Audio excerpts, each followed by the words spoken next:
maju terus. Alhamdulillah, Allahu Akbar. Rakyat menang, Prabowo. Prabowo jangan takut sama Jokowi. Alhamdulillah, syukurillah. Pada hari ini, hari Kamis 23 Juli 2026 sudah tercapai sebuah keputusan dari Majelis Hakim Pengadilan Negeri Jakarta Timur untuk menerima eksepsi dari kami, dari saya terdakwa, saya Dr. Tifauziah Tiasuma. Jadi ini adalah sebuah yang harus kita sangat apresiasi ya. Ini adalah bentuk penghormatan kita terhadap proses hukum dan lembaga peradilan. Sikap ini ya selama ini saya sudah sampaikan juga pada hari yang lalu di media sosial bahwa apabila eksepsi ini ditolak ya, kami akan terus berjuang. Apabila eksepsi ini diterima, kami pun akan terus berjuang. Karena penegakan keadilan dan kebenaran harus terus kita perjuangkan. Saya bersama Mas Roy Suryo insya Allah ya akan terus memperjuangkan keadilan dan kebenaran. Kemudian komitmen kami terus ya Mas ya. Komitmen kami terus bersama dengan advokat kami, para pejuang, para aktivis semuanya ya. Semua aktivis kita terus berjuang untuk terus menegakkan kebenaran dan keadilan. Kejujuran, konstitusi, seputih negara ini, sejarah harus kita pulihkan ya. Kemudian kami meyakini ya bahwa keputusan pengadilan ini adalah bagian dari ikhtiar manusia, bagian dari ikhtiar negara, bagian dari ikhtiar seluruh pemangku kebijakan. Untuk itu kami mengucapkan terima kasih banyak atas semua yang telah dilakukan sehingga keadilan dan kebenaran ini bisa tegak berdiri di negara ini. Dan terlebih dari itu bahwa semua ini adalah kehendak Allah Subhanahu wa taala. Kami menerima yang terjadi hari ini dari sejak kami melangkahkan kaki menuju kepada Pengadilan Negeri Jakarta Timur ini. Apapun yang diputuskan oleh Pengadilan Negeri, oleh Majelis Hakim, kami terima dengan ikhlas sebagai bagian dari kami menjadi wasilah Allah Subhanahu wa taala untuk terus menegakkan keadilan dan kebenaran. Dan seluruh rakyat Indonesia, percayalah bahwa keputusan dari Majelis Hakim pada hari ini untuk menerima eksepsi kami tidak menyurutkan langkah saya, tidak menyurutkan langkah kami untuk terus memperjuangkan kebenaran, terutama terkait dengan persoalan yang selama ini sudah menjadi beban bagi seluruh bangsa Indonesia, terkait dengan otentitas dari ijazah yang selama ini menjadi polemik. Sehingga apa? Sehingga ke depan kita tidak perlu harus menemui persoalan ini lagi pada presiden-presiden maupun pejabat-pejabat berikutnya. Terima kasih. Assalamualaikum warahmatullahi wabarakatuh. Akan dilanjutkan. Baiklah, saya lanjutkan. Ya kan? Kami berterima kasih pada teman-teman wartawan yang selama ini mengikuti dan mengawal kami sampai putusan akhir ini. Ya, memang semua itu ada skenario Allah. Kami sudah siap dengan putusan-putusan. Baik itu diterima maupun ditolak, kami sudah siap. Tapi faktanya dengan perjuangan kami, dengan pembelaan kami, eksepsi kami atau perlawanan kami yang luar biasa, akhirnya Majelis Hakim sepakat dengan apa isi dari perlawanan kami. Dan kami berterima kasih atas nama tim advokat Dr. Tifa. Ya, memang kami tadinya mengejar-ngejar bukti, bukan bukti, daftar bukti dan daftar saksi dari pihak BAP. Nah, karena sudah diputuskan seperti ini, maka kami tidak akan menuntut lagi dan kami berterima kasih. Semua itu adalah skenario Allah Subhanahu wa taala. Yang lain? Saya akan lanjut sedikit ya. Jadi sebetulnya secara mental ya, insya Allah ya, lebih dari 400 hari ya, kami sudah mempersiapkan diri. Terutama ketika Polda Metro Jaya menyatakan bahwa ada 709 dokumen. Ya, kami sudah riset 709 dokumen ini. Ya, dan dengan senang hati, apabila memang sidang ini akan berlanjut, artinya eksepsi kami ditolak, kami akan siap ya, kami akan siap untuk menyampaikan hasil investigasi kami selama setahun ini terkait dengan 709 dokumen. Ya, dan kemudian juga kami juga mendapatkan sebuah kekuatan juga ya, penguatan ya, bahwa ada sebuah bukti yang tidak bisa ditolak ya. Ada sebuah bukti yang tidak bisa ditolak bahwa sarjana kehutanan Universitas Gadjah Mada lulus tahun 1985 itu harus memiliki dokumen seperti ini ya, yaitu transkrip nilai lengkap ya, SKS berjumlah 161 ya. Kemudian transkrip nilai tersebut ditandatangani secara lengkap oleh dekan, oleh pembantu dekan 1. Ini adalah bukti yang tidak bisa dibantah. Dan apabila ya, dan ini adalah bocoran dari sebagian 709 dokumen. Ya, 709 dokumen ada transkrip nilai ya yang tidak sesuai dengan transkrip nilai asli ini. Dan ini sulit sekali akan dipertahankan ya. Jadi inilah yang salah satunya sudah kami persiapkan. Dan satu lagi, kami juga sudah mendapatkan bukti yang jelas tidak bisa dibantah, ya, bahwa sarjana kehutanan Universitas Gadjah Mada yang lulus tahun 1985, ya, tidak usah harus melihat apapun artefak yang ada pada ijazah, cukup melihat satu saja artefak yang tidak bisa dibantah, yaitu bahwa ijazah sarjana kehutanan UGM tahun 1985 itu materialnya warnanya merah, ya, materialnya warna merah dengan nilai Rp500 dan bukan hijau, nilainya ya, 100. nilainya 100. Ijazah yang menggunakan materi hijau dengan nilai Rp100 itu adalah ijazah sarjana muda, ya. Baik, dilanjutkan oleh Pak. Oke, Ya. saudara-saudara sekalian, apa makna dari putusan pengadilan tadi? Yang pertama ini adalah kemenangan due process of law. Hakim dengan cermat menjalankan due process of law dengan sebaik-baiknya. Artinya apa? Hukum acara pidana betul-betul diterapkan dengan rigid. Ya, kita hormat kepada keberanian hakim melaksanakan hukum acara pidana dengan sebaik-baiknya. Kemudian yang kedua, majelis menyatakan bahwasannya dakwaan dinyatakan batal demi hukum. Apa makna batal demi hukum? Yaitu dakwaan dianggap obscurable, kacau, membingungkan. Akibatnya apa? Dengan putusan yang obscurable tadi itu membuat kami, advokat dan terdakwa, tidak dapat membela diri dengan sempurna, dengan leluasa. Karena itulah tidak dibenarkan oleh hakim. Dalam sistem peradilan sekarang ini, antara hakim, kemudian jaksa, kemudian advokat atau terdakwa, itu harus seimbang untuk bisa membela dirinya masing-masing atau memberikan pendapatnya masing-masing. Yang ketiga, ini yang paling pokok. Dengan batal demi hukum ini, apa yang dimaknai apa?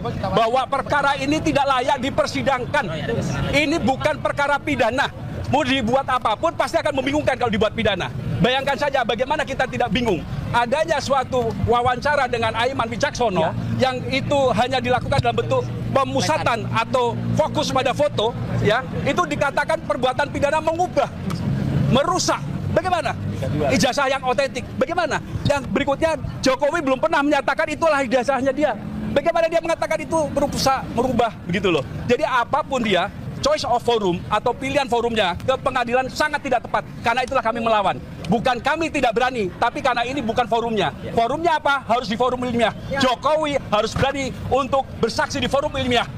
Untuk menyatakan sah atau tidak sah dari ijazahnya. Demikian, terima kasih. Betul ya? Pak Kes gimana? Pak Kes. Oke, iya dah. Sebelum Bang Tony dulu.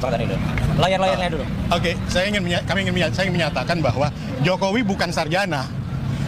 Ya, Jokowi itu bukan sarjana. Yang kemudian yang kedua, dari daftar barang bukti yang ada, dari 709 dokumen itu, dalam ijazah legalisir SD, fotokopi legalisir ijazah Jokowi SD, SMP, SMA itu sampai dengan S1 diterima bukan dari pelapor, tetapi dari salah satu pengacara dari kuasa hukum Jokowi. Barang bukti itu diterima harus dari si pelapor. Ini sudah menunjukkan ada sesuatu di dalam dokumen tersebut. Yang kedua, dalam daftar barang bukti pertama itu ditulis tidak tertulis ijazah asli, hanya ijazah Joko Widodo. Jadi tidak tertera dokumen itu asli. Ya. Tentang ijazah asli. Ya, silakan Pak. Baik, Anda sudah tahu seminggu yang lalu saya mengatakan Jokowi takut dengan pasal 217 ayat 1 dan ayat 2. Dan hari ini terbukti ya.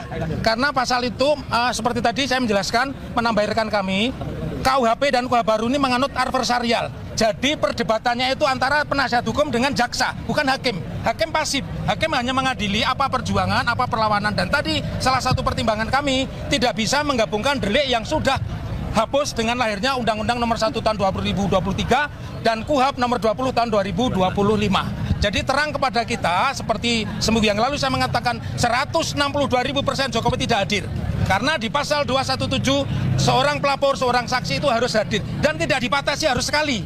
Kalau penasihat advokat itu menghendaki hadir tiap sidang, dia hadir terus. Begitu juga kalau ya, dan yang kedua Jokowi sudah diambil sumpah. Kalau diambil sumpah itu bobotnya bukan sebagai keterangan saksi, bukan sebagai keterangan korban dan harus diabaikan. Ya, jadi tujuan tidak hadir itu dibuatkannya berita acara sumpah itu tujuannya memang Jokowi nyalinya tidak gede, ya. Jokowi itu hanya membayar buzzer aja. Iya, buzzer aja. Jadi ini ijazahnya SD, SMP, SMA. Laporan kami itu tidak menyebut ijazah SD, SMP, SMA, cuman sarjana. Dan jangan lupa teman-teman, ya, hari ini kalian harus pengadilan TUN Jakarta Timur. Dan tanggal 1 Juli kami mengajukan gugatan baru ke Yogyakarta, hanya satu yang kami gugat, Rektor Universitas. Alhamdulillah, maju terus Prabowo, habisi para koruptor. Terima kasih Polda Metro Jaya. Dokter Tifa juga kooperatif, tetapi ternyata ada hal-hal teknis yang nanti kita akan Allahu Akbar. Hidup rakyat. Hukum ijazah palsu. Allahu Akbar. Hidup Polda. Pak Jokowi gimana untuk hasil pemeriksaan hari ini, Pak? Ya tadi pemeriksaan oleh penyidik ada 45 pertanyaan, yang 35 sudah pertanyaan yang lalu tapi di review kembali, dan yang baru 10 pertanyaan, dan semuanya saya jawab sesuai dengan yang saya tahu yang terjadi apa adanya. Nah, boleh disebutkan apa saja pertanyaan yang baru itu? Yang baru tadi mengenai Mas Dian Sandi, apakah kenal, kapan pernah bertemu, apakah saya yang meminta untuk memposting ijazah saya. Semuanya saya jawab bahwa saya bertemu di rumah saat Mas Dian Sandi silaturahmi dan meminta maaf karena telah memposting ijazah S1 saya. Dan juga yang kedua, saya juga tidak memerintahkan untuk memposting ijazah itu di media sosial. Saya jawab apa adanya. Kemudian juga yang kedua mengenai Pak Insinyur Kasmujo, saya sampaikan bahwa beliau itu adalah dosen pembimbing saya, dan memang dosen pembimbing saya. Tapi untuk dosen pembimbing skripsi memang bukan Pak Kasmujo, tapi Profesor Dr. Insinyur Ahmad Sumitro. Ya, ini untuk lebih perjelas saja. Harapannya setelah pemeriksaan ini seperti apa, Pak? Ya, proses hukum kita hormati dan terus akan kita ikuti. Pak, tadi kan kuasa hukum bilang bersedia untuk penyitaan ijazah kalau diminta oleh penyidik. Tadi gimana, Pak? Ya, juga sudah dilakukan tadi penyitaan ijazah asli S1 dan SMA oleh penyidik. Dua ijazah aja, Pak, yang disini? Iya. Tadi juga bersama-sama ya dengan saksi-saksi yang lain yang juga diperiksa, ada berapa? 11. Bapak ini kan 10 plus saya berarti 11.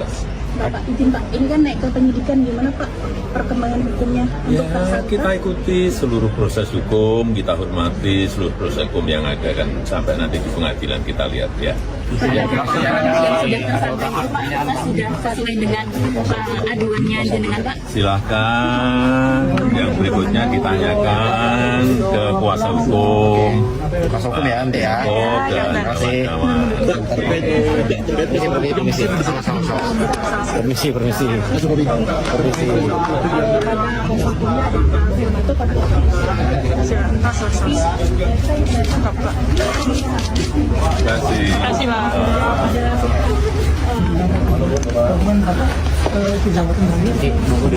Sudah ada, nanti hukum ya Pak.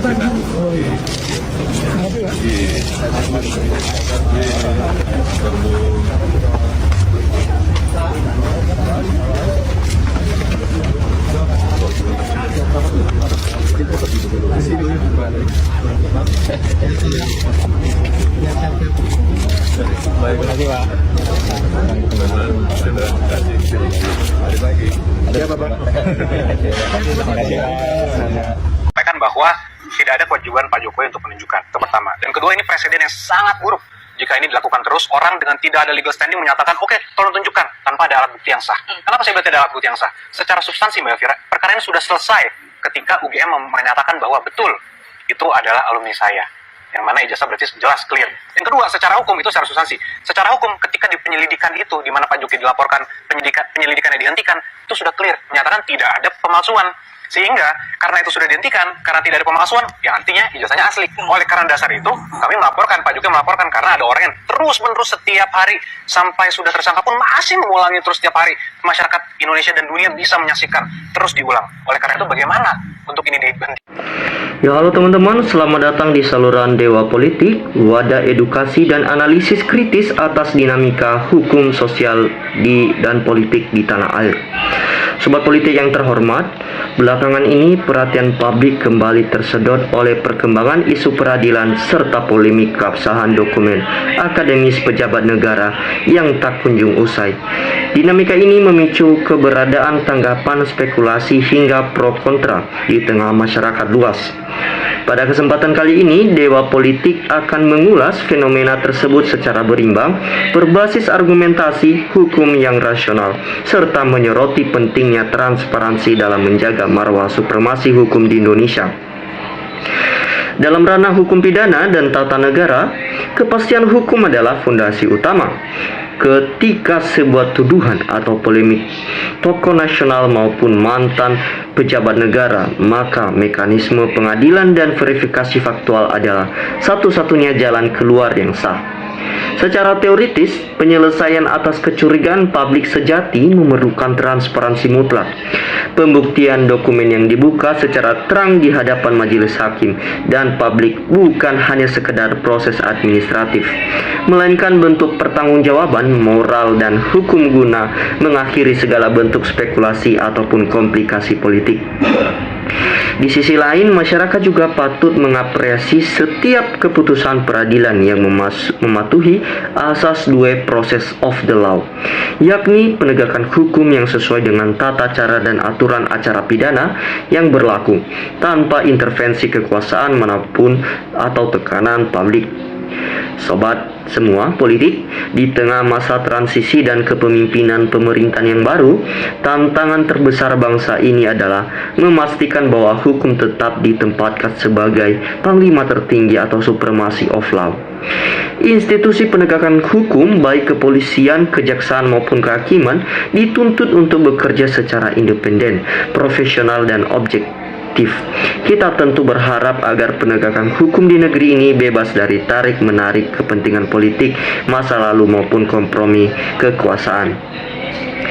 Jika kita mencermati respon dan tanggapan khalayak luas di berbagai media sosial, terlihat adanya pembelahan pandangan yang sangat dinamis. Sebagian masyarakat mendesak agar proses pembuktian dan peradilan dilakukan secepat serta setransparan mungkin demi keadilan. Sementara itu, sebagian lainnya menghimbau agar publik tetap mengedepankan asas praduga tak bersalah serta menghormati pengabdian dan jasa para pemimpin negara. Keberagaman pandangan ini menunjukkan bahwa masyarakat Indonesia semakin kritis dan peduli terhadap isu nasional dan integritas para pemimpinnya. Pada akhirnya, kebenaran dan keadilan hukum harus berdiri tegak di atas segalanya demi menjaga kepercayaan rakyat terhadap sistem bernegara. Bagaimana pandangan Anda mengenai dinamika penegakan hukum dan transparansi dalam cuplikan tadi? Silakan sampaikan analisis dan aspirasi Anda secara santun pada kolom komentar di bawah. Teman-teman, sekarang saya akan membacakan komentar-komentar paling menarik dari video cuplikan tadi. Ya teman-teman, ini komentar dari Abi Malik. Selanjutnya, semoga pengadilan memutuskan kebenaran dengan sejujur-jujurnya. Semoga perjuangan DR Tifa dan Bung Roy dan pejuang-pejuang lain selalu tegar dan sehat. Ini Siti Nurhidi, Masya Allah tetap sehat Bu Dr. Tifa dan Bang Roy Suryo beserta orang-orang pembela kebenaran. Ini Suman, seret rektor pembohong itu.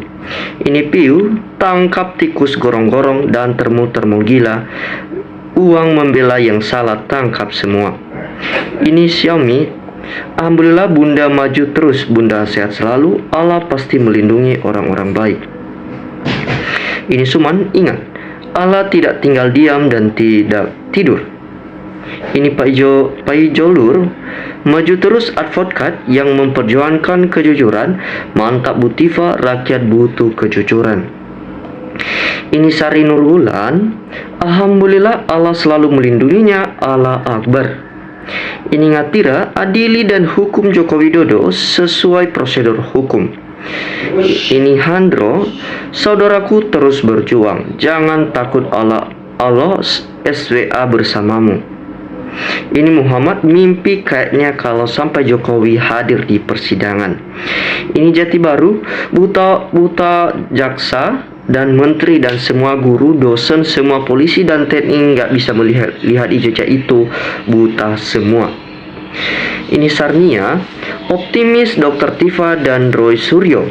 Perjuangannya untuk bangsa dan negara pasti berhasil. Jokowi dan keluarga harus segera diadili dan segera mengembalikan gaji dari negara. Ini Kecil, kami sebagai rakyat sipil menghadapkan para penegakan hukum, jangan mengabaikan hukum. Hukum itu tidak bisa ditukar dengan uang. Ini Tatiek, jauhkan kemiskinan rakyat Indonesia.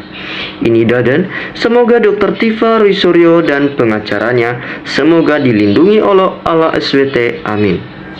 Ini Nunuk, semoga berjalan lancar Ibu Dr. Tifa, sukses selalu Kartini, masa kini berjuang untuk kebenaran.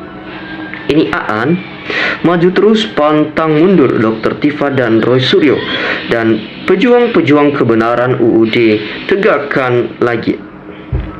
Ini Budiarta, memang sudah waktu keadilan hukum Indonesia, tapi jangan tebang pilih juga dengan kasus-kasus yang lain, harus adil. Ini Suprayuda, hati-hati penegakan hukum, api dalam sekam, tegakkan kebenaran, api akan padam. Ini Army, semakin berkelit semakin tampak dan jelas masalah dan semakin gencar orang mengejar masalahnya. Beda halnya jika dari awal dibikin simple dan apa adanya saja. Ini Yayan, setelah besarlah tinggal korupsinya. Ini Atta, bila Pak Hakim jujur, tegas, amanah dan bijaksana dan menjalankan tugasnya sesuai dengan perundang-undangan yang sesuai dengan peraturan hukum yang berlaku. Ini Diswan, adililah, semoga negara nggak bakalan gaduh. Ini Sapa Risip, ya Allah tunjukkan yang benar dengan kebenaran. Ini Suman, jangan halalkan segala cara untuk dapat berkuasa dengan menginjak-injak peraturan atau hukum yang berlaku di negeri kita Indonesia. Ini Atskirom, moga Allah bersama orang yang membela dan berjuang demi kebenaran. Ini Sancang, Jokowi kamu itu sarjana bukan belum S1. Ini Sugiyat, maju terus demi kebenaran Bu Tifa CS. Ini Ali Yunus, berjuanglah demi kebenaran Bu Tifa dan Bang Royce, semoga abang dan ibu Tifa panjang umur, murah rezeki, ya amin ya Robin. Ini Azik, manusia hukumnya nggak seperti hukum Allah. Ini Murni, hanya Allah SWT yang maha tahu segala. Kalau Allah SWT berkehendak, keburukan disembunyikan, pasti terkuat dengan sendirinya. Ini baru ijazah, masih banyak yang lain kebohongan Pak Jokowi. Insya Allah perlahan tapi pasti akan terkuat semua, amin amin ya Rabbi. Ini user, mudahkan urusan orang-orang, jangan dipersulit, gembirakan orang-orang, jangan ditakut-takuti. Ini Imam, Allah SWT bersama kalian, amin. Sukam, semua yang berbohong harus diadili. Ini Muhammad, rencana Allah lebih baik daripada rencana manusia. Pasti Allah buka segala kezoliman para pemimpin. Amin amin. Ini Siwandi, rakyat kecil kepingin kerja yang layak, sekolah sampai S1, S2, S3, sedangkan Pak Jokowi S tuntung. Ini Moeng, pembohong koruptor masih disanjung-sanjung, termul yang gila uang, yang dibutakan dengan uang haram yang triliunan. Rakyat yang waras sudah cerdas membedakan mana yang benar dan yang bohong. Ini Ridwan, jangan lupa Kapolri Listio, orang berbahaya tuh selalu melindungi pejabat-pejabat yang jahat seperti Luhut, Puan, Bahlil, Mega dan termulainya. Ini Pamundang, cantiknya Tifa tidak luntur. Ini NR, Roy Suryo, Dr. Tifa adalah orang pilihan Allah untuk membela kebenaran. Sehat selalu buat kalian berdua. Ini Tegar, Joko itu orang baik. Ini Dede, Bapak Suryo tutup bebas tetap merdeka. Kuat tutup Pak Suryo, merdeka, tetap membela rakyat, membela kebenaran. Ini Tegar, janganlah. Ini Jakarta, pejabat mafia semua yang saling nutup kebohongan. Ini user, rakyat sudah pintar, jangan dibodoh-bodohin lagi. Ini Sajiman, alhamdulillah harus kita syukuri Jokowi bisa dijemput paksa seperti DLL. Terima kasih para hakim yang mulia yang punya ide untuk jemput paksa Jokowi biar jaksa safari politik keliling Indonesia terus. Ini user, hakim adalah wakil Tuhan, harus benar dan adil. Ini Abbas, ribuan triliun harus diambil, sisakan 1 triliun juga banyak supaya rakyat makmur.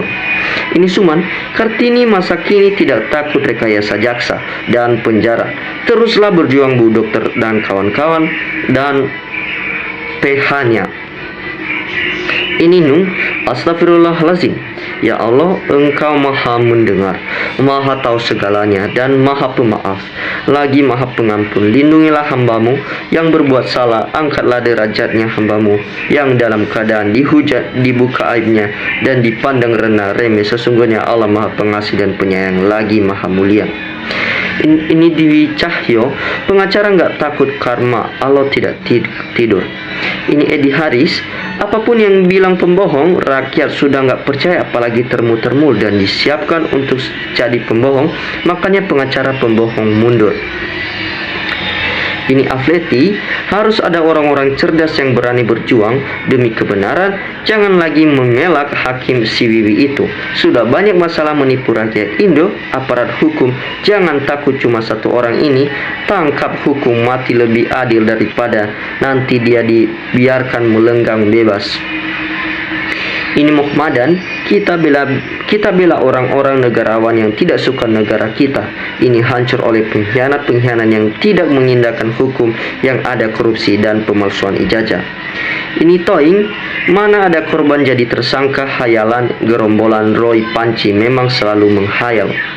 Ini Nung Subeti, masa Allah mantan presiden sampai dijerat hukum, maka yang terjadi jelek dan rendahnya tidak dipercaya di mata dunia. Hal ini sangat memprihatin bagi bangsa Indonesia. Kembali ke hukum Allah. Allah tidak menyukai perbuatan menghujat, merendahkan harkat dan martabat seseorang. Jagalah untuk kebaikan sesama, ya Allah. Ini user, inilah penjajahan di atas bangsa Indonesia, harus dihapuskan dan dilawan. Hidup rakyat Indonesia. Ya teman-teman, demikianlah komentar-komentar netizen yang tidak kalah menariknya. Terima kasih telah menyimak video ini dari awal hingga akhir.